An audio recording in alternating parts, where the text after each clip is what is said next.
Weekly Neutralizer News Report.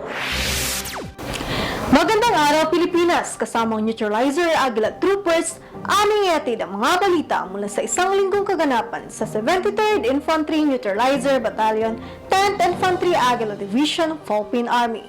Ako po si Melissa Sotasio, tutok na sa Neutralizer News Report. Weekly Neutralizer News Report. Headlines. Serbisyong di kalidad sigurado sa barangay sa Malapatan, Sarangani Province. Pamamahagi ng mga school supply sa mga kabataan isinagawa sa Glan, Sarangani Province. At kasundaluhan ng 73rd IB na kilahok sa tree planting adopt a tree activity sa Malita, Davao Occidental. Nagkiisa ang lokal at nasyonal na ahensya ng gobyerno kasama ang kasundaluhan ng 73rd IB at mga pribadong sektor para maibahagi sa komunidad ang pangunahing serbisyo sa ginanap na serbisyong de kalidad sigurado sa barangay sa Malapatan, Sarangani Province. Aguila Trooper Johnson Militado para sa detalye. Matagumpay na naisagawa ang serbisyong di kalidad sigurado sa Barangay Community Outreach Program na may temang serbisyong tinuuray ihatod sa barangay sa pangunguna ng lokal na pamalaan ng Malapatan na pinamunuan ni Honorable Jun Salway Sumbo, Municipal Mayor ng nasabing munisipyo, kasama ang mga lokal at nasyonal na mga ahensya ng gobyerno at kasundaluhan ng 73rd IB na isinagawa sa Sitio Lanao, Barangay Sapuma, Malapatan, Sarangani Province. Nasa 800 residente ang nakatanggap ng benepisyo gaya ng libreng tuli, immunization sa mga sanggol, prenatal sa mga buntis, libreng medical consultation, kasama na dito ang pamamahagi ng libreng gamot at bitamina, pamamahagi ng food pack at libreng gamot, libreng rehistro sa kapanganakan at pamamahagi ng mga school supply sa mga estudyante. Laking tuwa at pasasalamat naman ng mga nakabenepisyo sa nasabing programa. Samantala naman matagumpay na naisagawa ang pamamahagi ng mga school supply sa mga kabataang estudyante ng Supatubo Elementary School sa Barangay Supatubo, Glan, Sarangani Province. Kaugnay pa rin ito sa Community Outreach Program ng kasundaluhan ng 73rd IB sa tulong at suportang binigay ng mga non-government organization, lokal na pamalaan at mga pribadong sektor.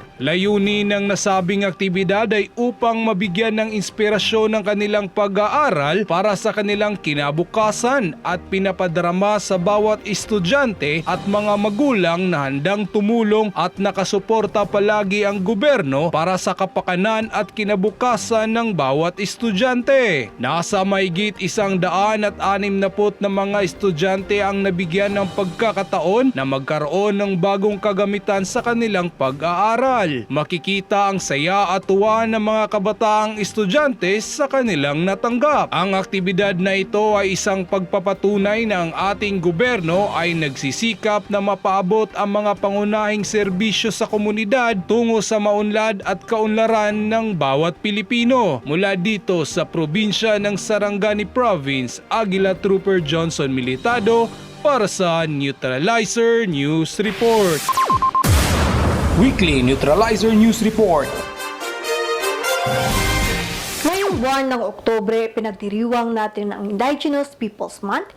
Kaugnay dito, nakilahok ang kasundaluhan ng 73rd IB sa isinagawang tree planting activity sa Barangay Dato, Danuata, Malita, Davao Occidental.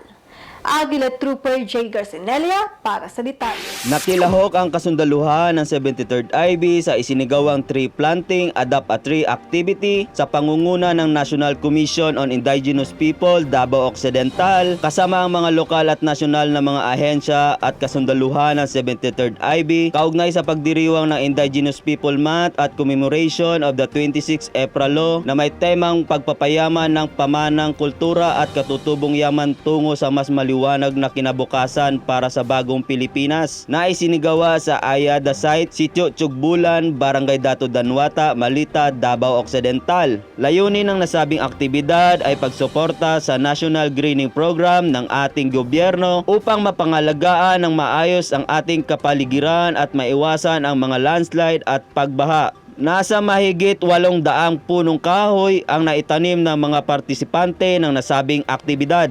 Ang kasundaluhan ng 73rd IB kasama ang lokal na pamahalaan, lokal at nasyonal na mga ahensya ng ating gobyerno ay patuloy na sumusuporta sa mga programa ng ating gobyerno para sa pananatili ng kaayusan tungo sa maunlad na pamamayanan. Mula dito sa Barangay Dato Danuata, Malita, Davao Occidental, Aguila Trooper J. Garcinila para sa Neutralizer News Report. Weekly Neutralizer News Report. Neutralizer News Trivia. Alam niyo ba? Alam nyo ba ay diniklara ang buwan ng Oktubre na National Indigenous Peoples Month alinsunod sa Presidential Proclamation No. 1906 na pinirmahan noong 2009. Ngayong taon, ang tema ng nasabing selebrasyon ay ang pagpapayaman ng pamanang kultural at katutubong yaman tungo sa mas maliwanag na kinabukasan para sa bagong Pilipinas. Nakiisa din ang kasundaluhan ng 73rd IB sa makabuluhan at makasaysayang pagdiriwang na ito para sa ating mga kababayang katutubo. Kaya laging tandaan, bida ang may alam. 73rd Infantry Neutralizer Battalion, your soldier, defender, and your friend.